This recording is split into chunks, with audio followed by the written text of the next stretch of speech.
1 tumbler தினை அரிசியை நல்லா கழுவி அதை தனியாக வச்சுக்கலாம். இப்போ ஸ்டவ் ஆன் பண்ணி ஒரு குக்கரை வச்சு 4 ஸ்பூன் எண்ணெய் சேர்த்து 1 ஸ்பூன் கடுகு பொரிஞ்சதும் 1 ஸ்பூன் உளுத்தம்பருப்பு, 1 ஸ்பூன் கடலைப்பருப்பு, 4 பச்சை மிளகாயை 2ஆக கீறி சேர்த்துக்கலாம். ஒரு பெரிய வெங்காயத்தை கட் பண்ணி சேர்த்துக்கலாம். ஒரு குட்டி தக்காளியை சேர்த்து வதக்கிக்கலாம். அரை ஸ்பூன் மஞ்சள் தூள் அதையும் சேர்த்து வதக்கிக்கலாம். ஒரு குட்டி கேரட்டை கட் பண்ணி சேர்த்துக்கலாம். 8 பீன்ஸையும் கட் பண்ணி சேர்த்துக்கலாம். அரை ஸ்பூன் கல்லுப்பு, இது எல்லாத்தையும் நல்லா வதக்கி 2 டம்ளர் தண்ணி சேர்த்து நல்லா கொதிக்க விடலாம். கொதிச்சதுக்கப்புறம் நம்ம கழுவி வச்சு அந்த தினை அரிசியும் சேர்த்து மீடியம் ஃப்ளேம்லேயே 2 விசில் விட்டு எடுத்துக்கலாம். 2 விசிலேயே இந்த தினை அரிசி நல்லாவே வெந்து வந்துடும்.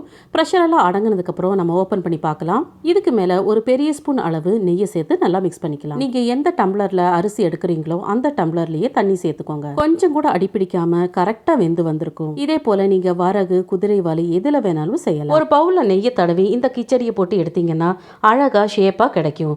சாப்பிட்றதுக்கும் ரொம்ப ரொம்ப டேஸ்ட்டாக இருக்கும். தேங்க்யூ.